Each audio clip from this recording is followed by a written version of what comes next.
수요 예배에 나오신 여러분을 주님의 이름으로 환영합니다. 잠시 교회 소식 말씀드리겠습니다.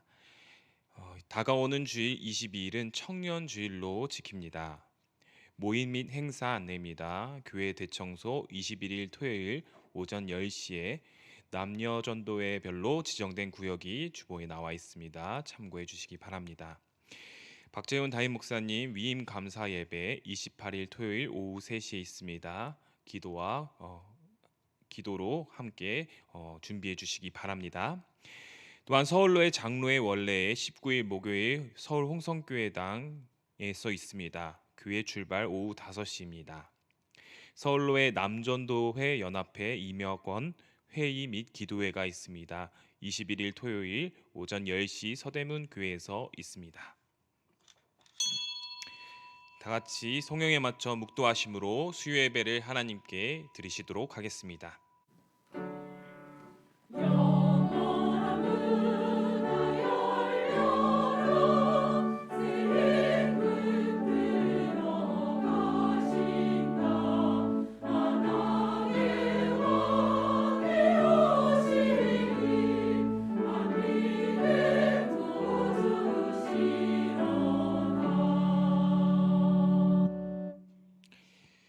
하나님, 이 시간 보이지 않는 그 하나님의 손길로 우리를 예배 자리로 인도하여 주심을 감사드립니다. 이 예배 시간 하나님 오늘 아침에 내려주신 봄비와 같이 성령의 단비를 넘치도록 부어 주셔서 주님의 은혜와 사랑이 넘치는 예배 시간 될 수 있도록 주님 인도하여 주시옵소서. 감사드리오며 이 모든 기도 우리를 구원하신 예수님의 이름으로 기어나옵나이다. 아멘. 다 같이 찬송가 401장 주의 곁에 있을 때 다 함께 찬송하시고 박순자 권사님 우리를 대표해서 기도해 주시겠습니다.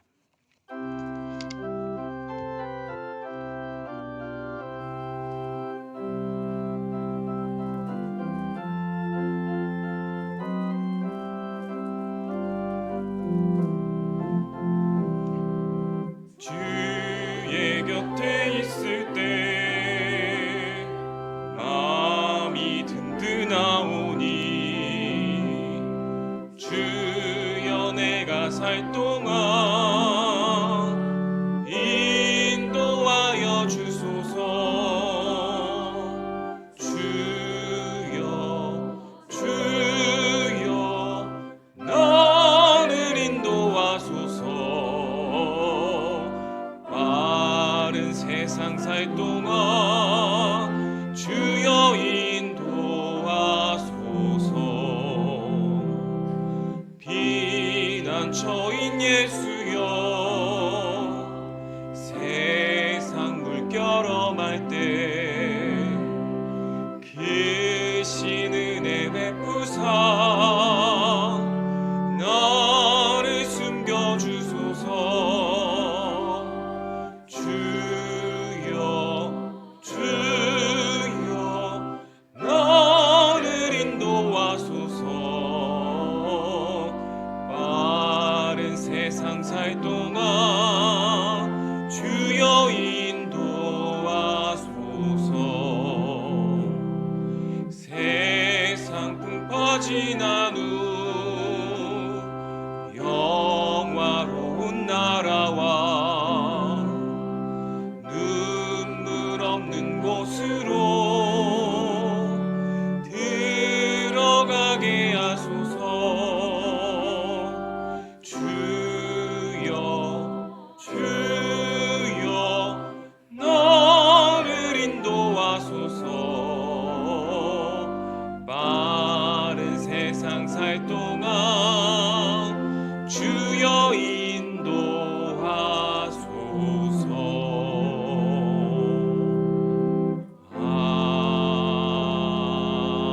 아멘. 기도드리겠습니다. 사랑과 은혜가 풍성하신 하나님 아버지, 오늘도 이처럼 사랑하시어 저희들 수요 예배로 인도하심에 감사기도 드립니다. 드려지는 예배 위에 주님께서 함께 하시어 하나님 앞에 영광 돌릴 수 있는 귀한 시간 되게 하여 주시옵소서. 지금 이 시간 세계 각국에서는 질병과 전쟁과 물과 기근으로 너무나도 많은 일들이 일어나고 있습니다. 저희들 이 상황 가운데에서도 날마다 주 앞에 기도로 나가야 하지만 그렇지 못한 삶을 살고 있지는 않는지요. 이 예배를 통해서 하나님 앞에 더 가까이 나가는 여기에 모인 저희들 되게 하여 주시옵소서. 아멘. 우리나라를 기억하여 주시옵소서. 세워주신 대통령과 이정자들이 한마음 한뜻 안에서 이 나라를 이끌어가며 조금도 부족함이 없게 하여 주시옵소서. 코로나로 인하여 소상공인의 피해 회복과 청년 실업의 문이 열릴 수 있도록 인도하여 주시옵시며 무엇보다도 이 나라가 안정되게 세워질 수 있도록 도와주시옵소서. 아멘. 지금까지 연희교회를 사랑하신 주님 감사기도 드립니다. 예배의 회복과 하나님의 지상 명령인 복음을 날마다 증거하며 나아가는 연희교회 되게 하여 주시옵소서. 담임 목사님 영접관의 강건함으로 붙들어 주시옵시며 28일은 담임 목사님 칭 감사 예배가 있습니다.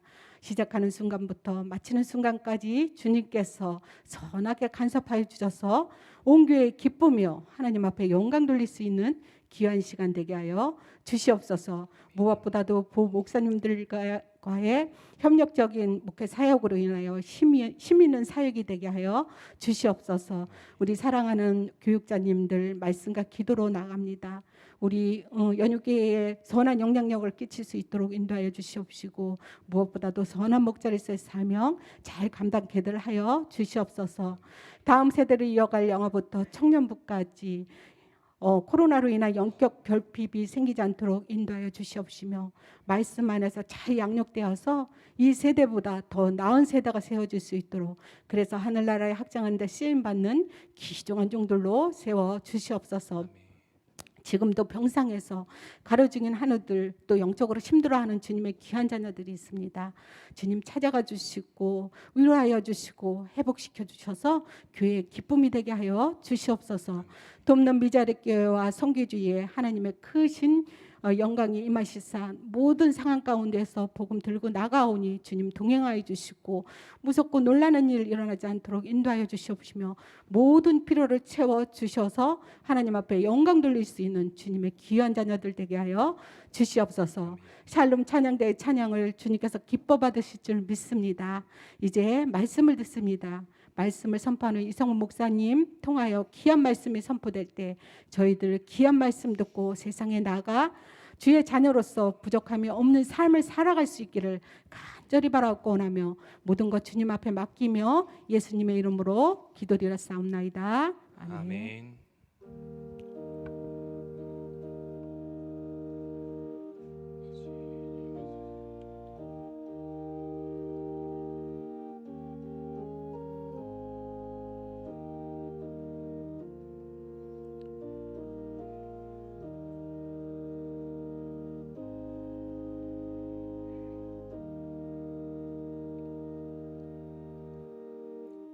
오늘 주시는 은혜의 말씀입니다. 다 같이 겸허한 마음으로 하나님의 말씀을 받겠습니다. 하나님의 말씀은 구약 성경 룻기 2장 1절에서 7절까지 말씀입니다. 구약 403면에 있습니다. 오늘 주신 하나님의 말씀은 구약 성경 룻기 2장 1절에서 7절까지 말씀입니다. 제가 읽도록 하겠습니다. 나오미의 남편 엘리멜렉의 친족으로 유력한 자가 있으니 그의 이름은 보아스더라. 모압 여인 룻이 나오미에게 이르되 원하건대 내가 밭으로 가서 내가 누구에게 은혜를 입으면 그를 따라서 이삭을 주겠나이다 하니 나오미가 그에게 이르되 내 따라 갈지어다 하매 룻이 가서 베는 자를 따라 밭에서 이삭을 줍는데 우연히 엘리멜렉의 친족 보아스에게 속한 밭에 이르렀더라. 마침 보아스가 베들레헴에서부터 와서 베는 자들에게 이르되 여호와께서 너희와 함께 하시기를 원하노라 하니 그들이 대답하되 여호와께서 당신에게 복 주시기를 원하나이다 하니라. 보아스가 베는 자들을 거느린 사환에게 이르되 이는 누구의 소녀냐 하니 베는 자를 거느린 사환이 대답하여 이르되 이는 나오미와 함께 모압 지방에서 돌아온 모압 소녀인데 그의 말이 나로 베는 자를 따라 단 사이에서 이삭을 줍게 하소서 하였고 아침부터 와서는 잠시 집에서 쉰 외에 지금까지 계속 하는 중이니이다. 아멘. 이 시간 샬롬 찬양대에 찬양이 있도록 하겠습니다.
아멘. 귀한 찬양 하나님께서 기뻐 받으시는 줄 믿습니다. 오늘 말씀 룻기서 2장 1절에서 7절 말씀을 통해 보이지 않는 하나님의 섭리라는 제목으로 하나님의 말씀을 전하도록 하겠습니다. 룻기는 우리에게 아주 친숙하게 다가오는 성경인 것 같습니다. 왜냐하면 룻기는 이스라엘의 한 평범한 가정에 대해서 말하고 있는 성경이기 때문입니다. 룻기에서는 바다가 갈라지고 성벽이 무너지고 나귀 톡뼈로 1,000명의 적을 무찌르는 그러한 멋진 기적과도 같은 사건들은 나오지 않습니다. 룻기는 그저 지금 우리의 현실에도 있을 법한 그러한 한 가정에 대한 이야기가 나오고 있는데요. 우리나라는 가족 관계에 있어서 다른 나라보다 훨씬 더 끈끈한 사랑과 정을 가지고 있는 것 같습니다.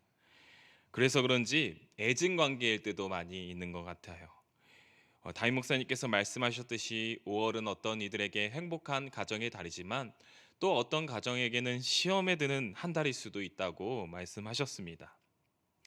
그러나 룻기에 나타난 친어머니 같은 시어머니, 친딸 같은 며느리, 저는 결혼 안 해서 이것이 가능한 일인지 잘 모르겠지만 우리 교회를 보면은 그러한 분들이 있는 것 같아요. 이 나오미와 룻의 끈끈한 관계를 보면 이 시대의 많은 가정들이 이 룻기서를 보고 이 모범적인 가정의 모습을 배워야겠다는 생각이 듭니다. 그러나 룻기서는 단순히 이러한 건강한 가정의 모범만을 말하고 있지는 않습니다. 건강한 믿음 생활, 건강한 가정생활, 건강한 교회생활, 그 뒤에는 보이지 않는 하나님의 섭리가 있다고 하는 것을 루키서는 우리에게 보여주고 있다는 사실이죠. 우선 오늘 본문을 들어가기 전에 1장의 내용을 우리가 간단하게 요약해 볼 필요가 있습니다. 엘리멜렉의 가족은 원래 베들레헴에서 살고 있던 사람들인데 큰 흉년 때문에 모압 땅으로 이사를 가게 되었습니다. 그러나 그곳에서 흉년보다 더 큰 재앙을 만나게 되죠. 엘리멜렉 가장이 죽게 되고 또 두 아들들이 죽게 되었습니다. 두 며느리와 시어머니 나오미만 과부 3명만 남게 된 것이죠. 그런데 어느 날 나오미에게 베들레헴에서 하나님께서 기근을 물러가게 하셨다는 소식을 듣게 됩니다. 그래서 나오미는 베들레헴으로 돌아가려고 하죠. 나오미는 남은 두 며느리들에게 나는 늙은 사람이니 이제 나를 그냥 내버려 두고 너희가 새로운 사람들을 만나서 너희 고향 땅 모압 땅에서 새롭게 돌아가서 가정을 시작하라 이렇게 권면했습니다. 그런데 처음에 두 며느리는 쉽게 발이 떨어지지 않았죠. 결국 오르반은 떠났습니다. 하지만 룻은 끝까지 시어머니 나오미를 쫓으며 그 유명한 고백을 하게 되죠. 우리 다 함께 룻기 1장 16절을 다 같이 읽어보도록 하겠습니다. 룻기 1장 16절 시작. 룻이 이르되 내게 어머니를 떠나며 어머니를 따르지 말고 돌아가라. 강건하지 마옵소서. 어머니께서 가시는 곳에 나도 가고 어머니께서 머무시는 곳에서 나도 머물겠나이다. 우리 어머니의 백성이 나의 백성이 되고 어머니의 하나님이 나의 하나님이 되시리니. 아멘. 우리는 룻이 정말 시어머니를 향한 긍휼한 마음이 많았다고 생각할 수도 있을 것 같습니다. 그러나 이 믿음의 고백을 잘 우리가 자세히 보면 룻은 단순히 시어머니를 향한 그런 긍휼한 마음으로 이 고백을 하지 않았다는 것을 알고 있어요. 그 단순히 시어머니를 사랑하는 마음을 넘어서 시어머니가 믿는 그 하나님을 향한 믿음을 가지고 함께 이 믿음의 가정을 지키겠다는 믿음의 고백을, 이 룻의 신앙을 우리가 이 고백에서 살펴볼 수 있다는 것이죠. 그러므로 어떠한 어려움 속에서 믿는 자들의 가정을 지키는 유일한 방법은 바로 하나님을 향한 믿음이라는 것을 이 룻의 고백을 통해 우리는 알 수 있습니다. 또한 오늘 말씀 룻기 2장 1절을 함께 읽어보도록 하겠습니다. 나오미의 남편 엘리멜렉의 친족으로 유력한 자가 있으니 그의 이름은 보아스더라. 아멘. 나오미와 룻이 베들레헴에 도착하자 성경 기자는 지금 누가 있다고 말하고 있죠? 엘리멜렉의 친족 유력한 자 보아스가 있다고 말하고 있습니다. 이 유력한 자라는 뜻은 한국어로 이렇게 나와 있어요. 부호, 재력과 덕을 겸비한 존경받는 자. 한국어 뜻은 이렇게 되어 있습니다. 그런데 히브리어 뜻은 조금 더 분명하게 다른 측면이 있어요. 신기한 것은 룻기 안에서 룻에게도 이 단어가 똑같이 사용된다고 하는 것입니다. 룻기 3장 11절 함께 읽어보겠습니다. 그리고 이제 내 딸아 두려워하지 말라. 내가 내 말대로 내게 다 행하리라. 내가 현숙한 여자인 줄을 나의 성을 다 아느니라. 아멘. 보아스가 룻에게 하는 고백이죠. 여기서 현숙한 여자라고 나와 있어요. 이 현숙한 여자는요, 바로 이 유력한 자랑 똑같은 단어로 되어 있다는 것입니다. 남성, 여성만 이렇게 다를 뿐이에요. 또한 이 똑같은 단어가 잠언 31장에도 나오는데요. 한번 우리 잠언 31장 10절, 30절을 우리 두 구절을 한번 다 같이 읽어보도록 하겠습니다. 시작. 누가 현숙한 여인을 찾아 얻겠느냐? 그의 값은 진주보다 더하니라. 고운 것도 거짓되고 아름다운 것도 헛되나 오직 여호와를 경외하는 여자는 칭찬을 받을 것이라. 아멘. 우리는 룻이 정말 현숙한 여인이라는 사실을 알고 있습니다. 이 잠언 31장에 딱 해당하는 여인이에요. 잠언 기자는 현숙한 여인은 어떤 여인이라고 결론을 내고 있어요. 30절에 오직 여호와를 경외하는 여자라고 이렇게 잠언을 결론 내고 있다는 사실이에요. 결국 유력한 남자, 현숙한 여인은요, 유력한 남자, 유력한 여자, 곧 여호와를 경외하는 사람이라는 것이죠. 여호와를 경외하는 남자, 여호와를 경외하는 여자가 만나서 여호와를 경외하는 가정을 다시 한번 회복시키고 시작한다는 뜻입니다.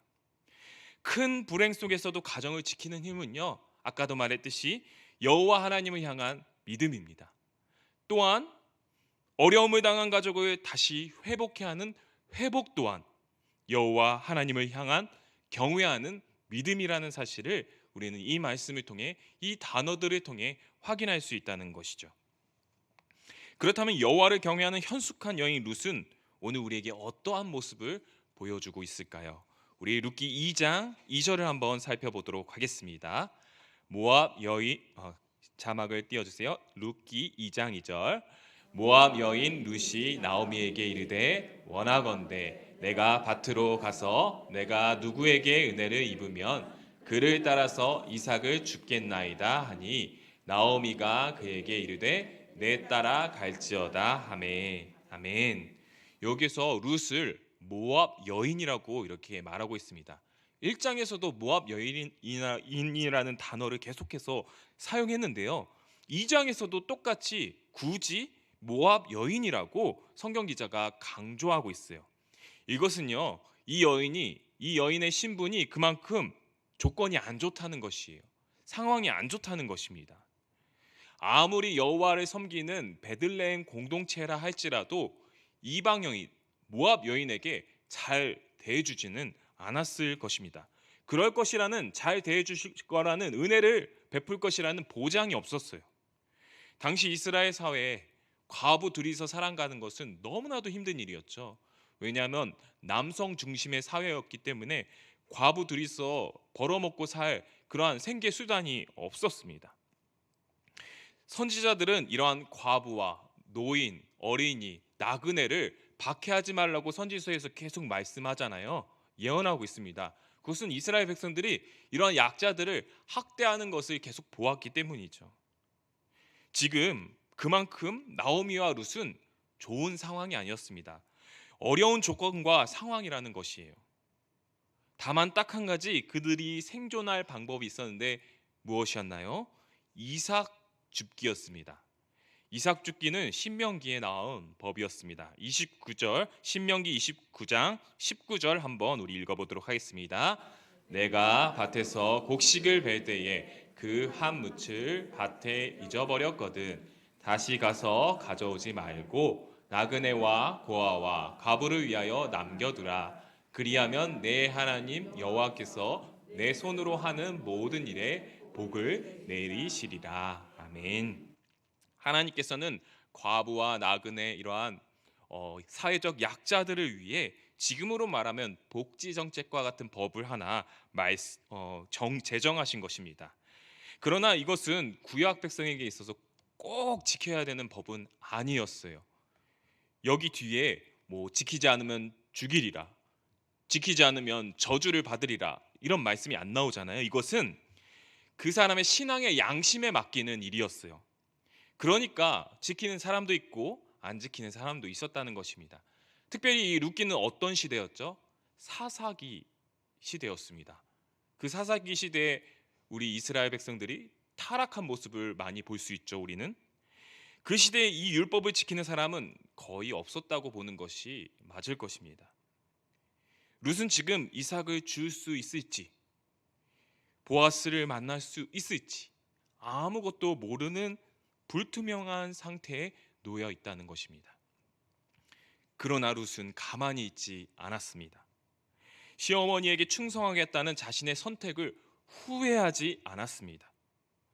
또한 자신이 이방인 모압 여인의 신분에 있음을 한탄하지도 않았습니다.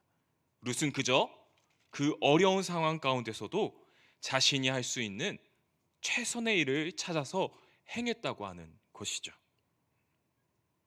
우리 다시 한번 룻기 2장 2절을 한 번 더 읽어보도록 하겠습니다.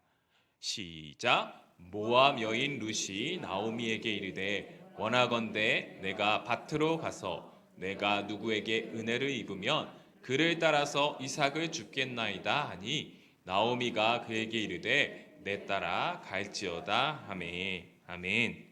룻은 나오미에게 말합니다. 내가 누구에게 은혜를 입으면 그를 따라서 이삭을 줍겠나이다.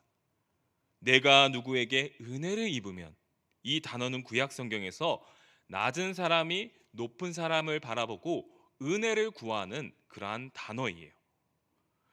2022년 우리 송군 영신 예배 때 다임 목사님께서 이 표 말씀, 눈을 들어 주를 보라는 말씀을 전해 주셨죠. 그때 말씀 기억하십니까? 우리 한번 시편 123편 2절 말씀 함께 읽도록 하겠습니다. 상전의 손을 바라보는 종들의 눈같이 여주인의 손을 바라보는 여종의 눈같이 우리의 눈이 여호와 우리 하나님을 바라보며 우리에게 은혜를 베풀어 주시기를 기다리나이다. 아멘. 다임 목사님께서는 종의 눈을 가지고 우리가 주님을, 하나님을 바라보아야 한다고 말씀하셨어요. 종은 그 문제를 해결할 능력이 없습니다. 오직 주인에게 그 능력이 충만하게 있다는 것이죠. 룻도 마찬가지였습니다. 룻은 자신이 이삭을 줄지 줄 수 없을지, 누구에게 은혜를 입을지 아무것도 모르는 상황 속에서 지금 이 현실의 주도권을 누가 잡고 계시는지 분명하게 알고 있었습니다. 바로 누구죠? 여호와 하나님. 여호와 하나님께 이 모든 현실의 주도권이 있다는 믿음을 가지고 밭으로 나아갔던 것입니다. 종의 눈을 가지고 믿음으로 나아갔던 룻에게 어떤 역사가 일어날까요? 우리 룻기 2장 3절을 우리 함께 읽어보도록 하겠습니다. 룻이 가서 베는 자를 따라 밭에서 이삭을 줍는데 우연히 엘리멜렉의 친조 보아스에게 속한 밭에 이르렀더라. 아멘. 결국 룻은 하나님의 보이지 않는 손길로 보아스의 밭에 이르게 되죠. 그런데 여기서 어색한, 우리에게 교회에서 쓰는 단어가 아닌 것 같은데 어색한 단어가 있습니다. 뭐죠? 우연히. 우연이라는 단어 왠지 부정적이게 느껴지게 됩니다. 그러나 성경은 정확히 우연이라고 말하고 있어요. 어떤 사람도 이것을 필연으로 바꾸고 싶어 하는데 성경 기자는 우연이라고 기록하고 있습니다. 이것을 우리가 바꿔서는 안 되겠죠. 분명히 성경 기자가 이 우연이라고 기록한 이유가 있을 것이라고 하는 것입니다. 왜냐하면 우연도 하나님의 섭리 속에 들어가는 또 하나의 역사이기 때문이죠. 장로교의 기반이 되는 웨스트민스터 신앙고백 5장 2항에는 이렇게 기록하고 있습니다. 제가 읽도록 하겠습니다. 제1원인이신 하나님의 예지와 작정에 관해서는 만물은 변함없고 또 틀림없이 일어나지만 일이 되어가는 방편은 섭리로서 하나님은 그들이 제2원인 자연법칙과 인류의 행동 원리와 기타 등의 성격에 따라 혹은 필연적으로 자유롭게 또는 우연적으로 일어나도록 정하셨다. 웨스트민스터 신앙고백 5장 2항에 나와 있는 내용입니다.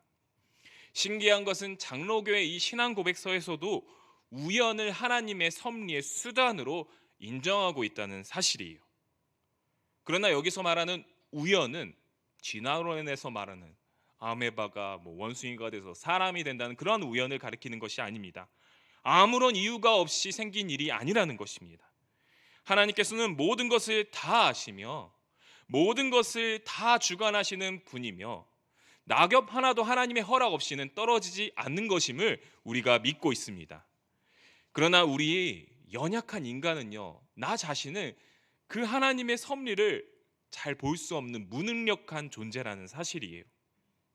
쉽게 말해 하나님께서 우리에게 매일 돌을 던져주십니다. 돌덩이를 던져주시는데 그 돌 안에 돌인지 아니면 그 안에 다이아몬드가 들어있는지 우리의 눈으로, 우리의 직감으로 확인할 수는, 알 수 있는 방법은 없다는 것입니다. 시간이 지나서 확인될 수도 있고요. 이것이 나중에 금으로 바뀌는 경우도 있습니다. 그러나 세상 사람들은 그 하나님께서 주시는 돌을 받을 때 에이, 재수가 없었네 라며 그 돌을 버리고 계속 헛된 것을 찾아 헤매게 된다는 것이에요. 그러나 살아계신 하나님을 믿는 하나님의 자녀들은 인생의 수많은 돌덩이가 다가와도 날아와도 그것을 하나님의 섭리로 받아들이면서 하나님께서 나에게 주신 이 무거운 돌덩이와 같은 삶의 의미들이 무엇인지 찾아가고 발견해 나간다는 것입니다. 또한 그 문제 속에 주시는 은혜와 축복들이 분명히 있을 것임을 믿음으로 알기 때문에 하루하루를 소망과 기쁨으로 걸어갈 수 있다는 것이죠. 리플러스 인간연구소의 박재현 소장님이라는 분이 계시는데 그분 유튜브 강의를 듣다가 이런 말을 들었어요.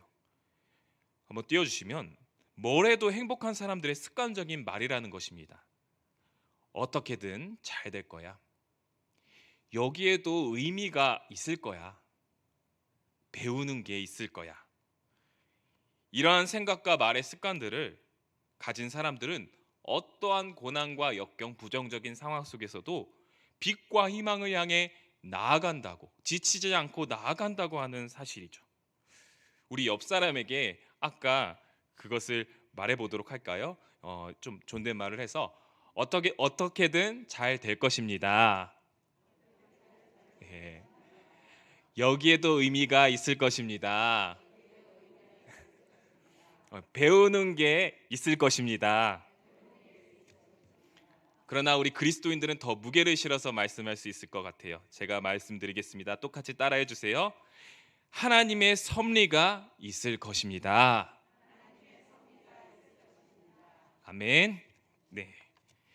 룻은 불확실한 미래 현실 가운데도 종의 눈을 가지고 하나님께 입을 은혜와 축복들을 기대하며 믿음으로 나아갔다고 하는 것입니다. 현재 이 2장의 시점에서 룻과 나오미 그 누구도 그녀가 보아스의 밭에 이를 것이라는 것을 알지 못했어요. 또한 그 보아스와 결혼하여 다윗과 메시아 그리스도의 계보에 들어가게 될 것을 알지 몰랐다는 것이에요. 나오미와 룻은 알 수 없었지만 그 현실에 넘어서 하나님의 놀라운 계획과 축복이 그들을 기다리고 있다고 하는 것이죠. 룻은 그러한 상황 속에서 아무것도 알 수 없는 상황 속에서 그저 겸손히 하나님 종의 눈으로 하나님의 축복과 그 하나님의 은혜들을 기대하며 소망하며 믿음을 잃지 않고 나아가는 이삭을 주우며 나아가는 모습을 우리에게 보여주고 있다는 것입니다. 이 모습을 더욱더 극명하게 드러나기 위해 성경 기자는 우연히라는 단어를 사용했다는 것이에요. 룻에게는 우연으로 보이지만 룻기서 전체에서 보면은 하나님의 신비로운 섭리라고 하는 것을 오늘 우리에게도 알려주고 있다는 사실입니다. 저는 제 인생에서 하나님을 향한 신앙이 갑자기 딱 멈춰버린 2년의 시간이 있었습니다. 언제냐면 7년 전에 사랑하는 동생이 하늘나라로 먼저 떠났을 때예요. 동생은 태어날 때부터 뇌수막염을 앓고 있어서 정신지체 장애 1급을 가지고 있었고, 그리고 합병증이 이렇게 많이 와서 이미 오래 못 살 것이라는 판단을 의사에게 받았습니다. 그래도 15년 가까이 살았어요.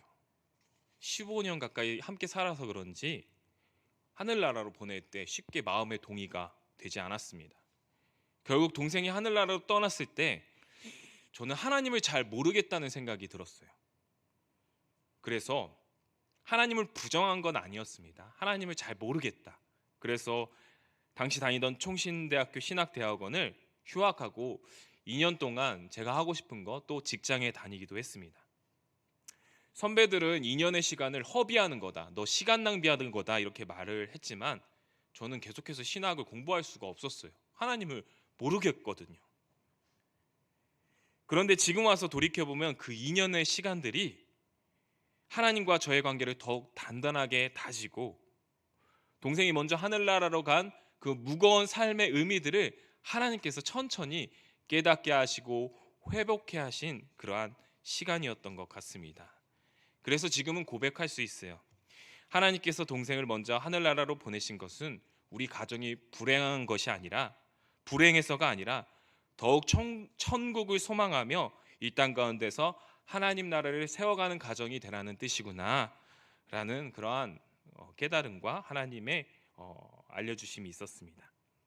만약 2년 전에 내 멋대로 결론을 내리고 신학을 계속했으면 저는 이 문제를 계속 끌어안고 살면서 해결하지도 못하고 계속해서 위선과 거짓으로 사역을 해나가는 그러한 사람이 되었을 것 같아요.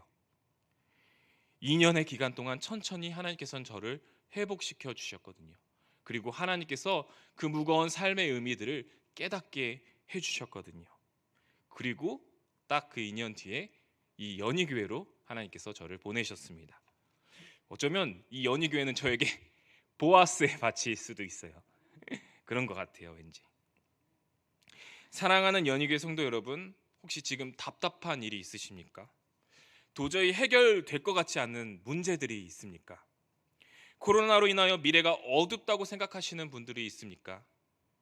오늘 룻과 같이 그 문제 속에서 하나님의 섭리가 있다는 그 믿음을 가지고 고백하며 나아가는 저와 여러분, 우리 연희교회 모든 성도님들 되시기를 주님의 이름으로 간절히 소망합니다.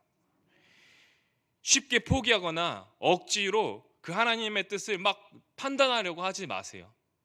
천천히 이 룻과 같이 나는 모르지만 하나님께서 역사하시도록 이 천천히 룻과 같은 믿음으로 나아가시기를 주님의 이름으로 소망합니다. 결국 이 우연이라는 단어는 성경에서 말하고자 하는 것은 우리가 모르는, 우리가 볼 수 없는 하나님의 섭리를 가리킵니다. 그러나 우리는 천천히 느끼게 될 거예요. 공기가 눈에 보이지 않아도 숨을 쉬면 알 수 있듯이, 바람이 불어도 보이지는 않지만 나뭇가지가 흔들리면 우리가 알 수 있듯이, 믿음의 눈으로 인생을 바라보게 되면 우리는 보이지 않는 하나님의 손길을 느끼게 되는 줄 믿습니다. 비록 코로나의 어려운 상황으로 우리가 답답하여 삶의 여러 가지 문제로 인하여 우리의 미래가 불확실해 보이도 룻과 같이 현재 우리가 속한 가정에서, 우리의 구역에서, 우리의 교회에서, 우리의 일터에서 종의 눈을 가지고 하나님께서 예비하신 그 놀라운 섭리와 은혜의 축복들을 기대하며 현실에 최선을 다하며 살아가는 그 사람, 그러므로 하나님께서 정하신 그 시간, 그 장소, 그 사람을 통해 나 자신도 모르게 우연히 보아스의 축복의 밭으로 인도하게 하실 그 하나님의 보이지 않는 섭리를 누리며 믿으며 소망하며 나아가는 우리 연희교회 모든 성도님들 되시기를 주님의 이름으로 간절히 소망합니다. 기도하시겠습니다. 하나님, 인생이 답답한 것 같습니다. 해결되지 않는 문제들이 너무나도 많은 것 같습니다. 하나님께서 나에게 왜 이러한 고난을 주셨는지 그 의미를 모를 때가 너무나도 많이 있습니다. 그러나 그 현실과 문제 속에서도 보이지 않는 하나님의 섭리가 있음을 오늘 룻과 같이 고백하며 나아가는 우리가 될 수 있도록 도와주시옵소서.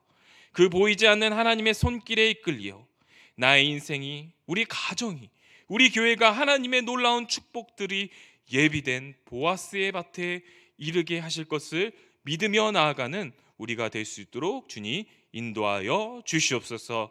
그렇게 하여 주실 것을 믿고 감사드리며 거룩하신 예수님의 이름으로 기도드리옵나이다. 아멘. 우리 다 같이 찬송가 370장 주 안에 있는 나에게 찬송하시고 수요예배를 마치도록 하겠습니다.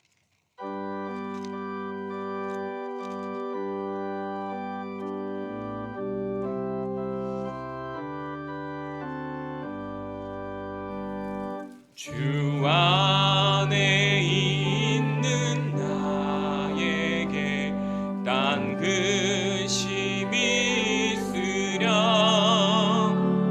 십자가 밑에 나가 내 짐을 풀었네.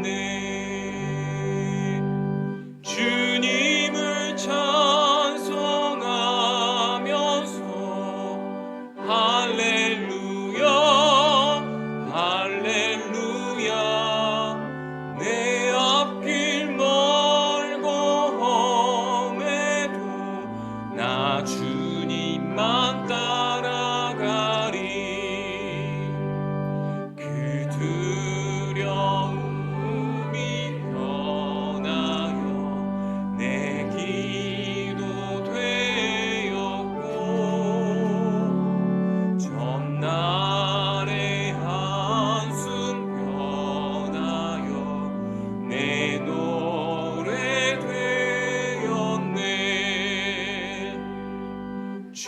주님을 찬송하면서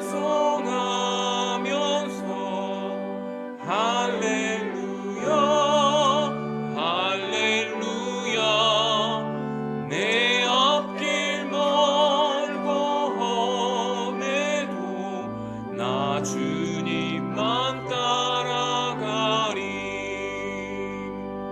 내 주는 자비하셔서 늘 함께 계시고 내 궁핍함을 아시고 늘 채워주시네 주님을 찬송하면서 할렐루야 할렐루야 내 앞길 멀고 험해도 나 주님만 따라가리 내 주와 맺은 언약은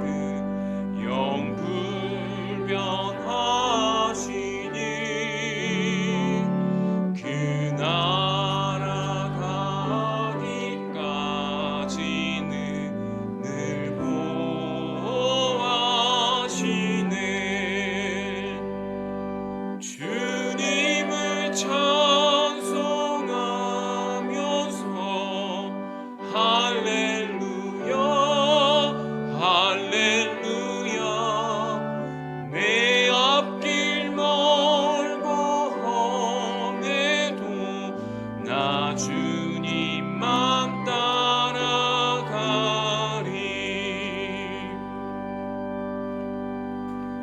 이제는 우리 구주 예수 그리스도의 은혜와 자기 아들을 내어주신 아버지 하나님의 사랑과 성령 하나님의 감화 감동 역사 교통하심이 답답하고 이해되지 않고 힘든 상황 속에서도 보이지 않는 하나님의 섭리를 믿음으로 날마다 주님 주시는 은혜와 소망을 누리며 나아가기를 원하는 모든 심령들 위해 이제로부터 영원토록 함께 있을지어다. 아멘.